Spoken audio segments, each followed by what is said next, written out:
keessa dabarree as geenye jechaadha. Har'a nuti bakka kanatti walitti qabamuun keenya maali? Har'a nuti obsaan rabbii keenya kadhataa karaa nagaatiin qabsaa'aa har'a yeroo ammaa mataa ol qabannee bakka kaleessa irra dhaabbachuu fi keessa qaxxaamuruu hin dandeenye, azaanni itti dhaga'amuu hin dandeenye, masjiidni illee bakka hin jirre har'a bakka kanatti akkanatti waliin qabamnee bifa miidhagaa kanaan fatrii akkanaa gaggeessuun nuufi waan guddaadha. Ni'maa rabbii agarsiisaa jira. Rabbitu wa ammaa bini'mati rabbika fahaddith nun jedhe. Kanaaf ummata keenya nuti alhamdulillahi rabbil aalamiin rabbiin islaamummaa kana gaafa nuu kennu qalbii qulqulluu nurraa fedha.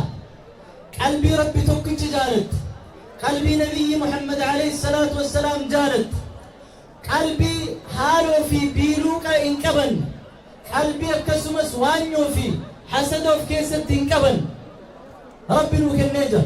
warra kalee nu miidhee nu hacuucee waan adda addaa nurraan geesse wanni nuti isaan irratti ilaallan jirru rabbiin isaaniif waan isaan malu haa kennuuf. Kanaaf ummata Dirra Dawaa, ummata magaalaa jaalalaan tokkummaadhaan walii wajjin jiraachuudhaan beekamtan waan taataniif har'as isin kanaan beekamtan, kalees kanaan beekamaa turtan, boris kanumaan beekamuu qabdan. Maali kun kaayyoo bu'uura amantaa islaamaati. Rabbitu quraana keessatti nama maraafuu toltuu ooluu gaarii jechuun rabbi nu barsiise, waquuluu linnaasi husnan. Kanaaf har'a yeroo bakka kanatti haala kanaan argamnu kaleessa waan keessa dabarree irraanfachuu hin qabnu. Tokkummaa keenya cimsuu qabna daran. Yoon itti tokko taane biyya keenya bira dhaabban abbaa biyyaati nuti, namni nuti himuu hin qabu nuti abbaa biyyaa ta'u. Abadan abbaa biyyummaa keenya namni nurraalee mulquu hin danda'u. Nuti haqa keenyas dabarsinee namaa hin kenninu, haqa namaatis hin barbaannu. Maaliif jennaan rabbiin maqaa isaa 99 keessaa tokko maali? Al-adl, haqa rabbiin. Akkasumas rabbiin lafa kanarratti wanti inni akka gad dhaabbatu barbaadu maali? Haqa, qistiidha. rabbiin nabiyyoota wanti inni ergeef maali yoo jettan liyaquuma annaasu bilqist.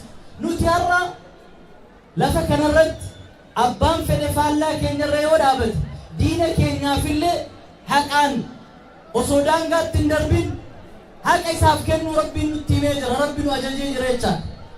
Kanaaf biyya keenya kana keessatti waan kaleessaa akka kaleessaa sana mataa gadi qabannee tokko ol ta'ee tokko gad ta'ee tokko ka kennu ta'ee tokko ka fudhatu ta'ee tokko ka dhiibu ta'ee tokko ka dhiibamu ta'ee tokko abbaa aangoo ta'ee tokko karraa dhiibamu ta'ee akka kanatti hin jiru. Kana booda yoo rabbi biraa taate.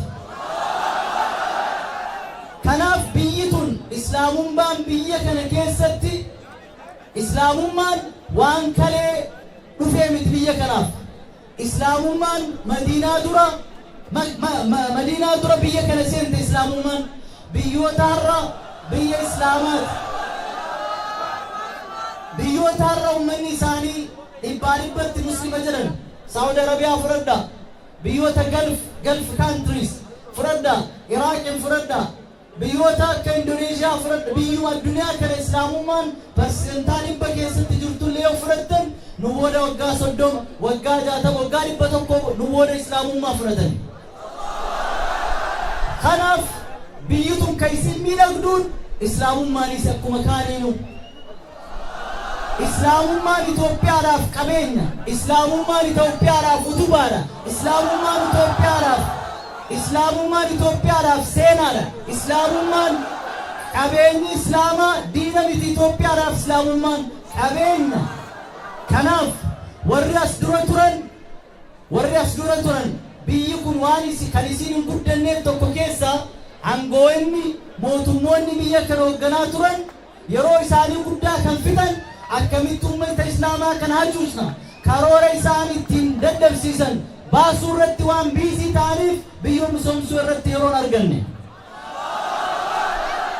haragaru sunjijira majira wana fi ammo kanal ganne kan alhamdulillah rabbil alamin janne kana fi ammo tokkotane walubanne walbira qabbanne qita sira kebeseten qita nagenyeten wana fi ammo argachu raf qabsaa'u qabnechu ummata islama biya kana keessatti nuti kale siyasa raani banne jira harra ilman keenyatu siyasa biya kana siyasa magala tana siyasa naanno kana hoggana akkana wakkana miti alhamdulillah rabbil alamin la in shakartum la azidannakum jalami rabbi dinagdeen biya kana hoo'ee nyurka jira bakka sanitti gaafii guddaan jirti meenyutu makiina namni makiina dhuunfaa manaa qabdan harkoon baasa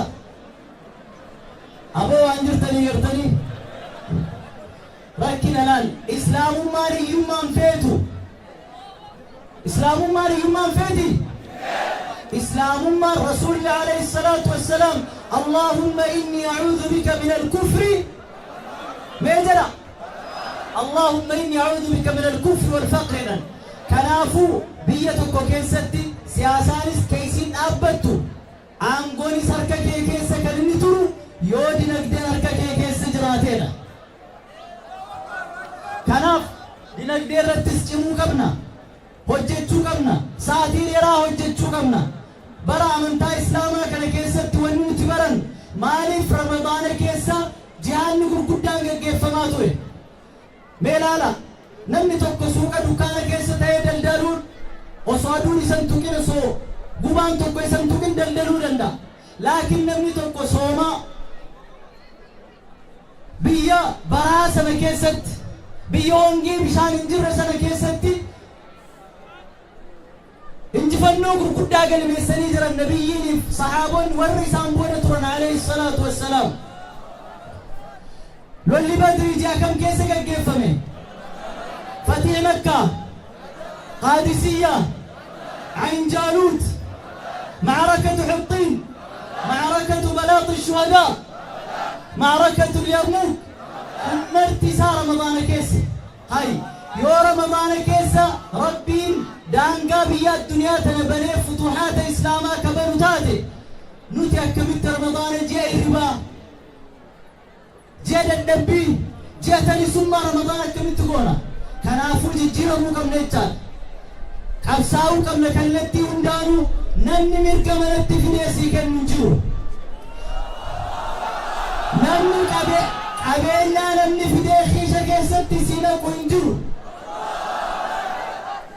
ربي وكل مت من تيسي خيشة سينا المنا ما هي سخنا دي سيدي ربي نواتي صوتي ربي مالف فامشوا في مناكبها وكلوا من رزقي مالك صوتوا بربادي ديمي يا ربي فإذا قضيت الصلاة فانتشروا في الأرض وابتغوا بربادنا والرجلات صوتوا يا أمة الإسلام هيوماني في إسلام ما وليندمت هيوماني في المرق وليندمت خنا الدنباسو كمنا جاء رمضان جاء بركة ربنا هاغدو جاء نصر ربنا هاغدو أما سجنتا غرقدا إسلام ما بيا كانت والكاسو تقدو نجيفه مبين فكينا سجنتا عيدا أما عيدا جرو لجسني كعيد برنامج لجسني مي مالي سجنتا سنكايو إسايتن سجنتا الدنيا أمني توبيا كيسجرو في الفنية تنالال عنك تعرف أما تعرفها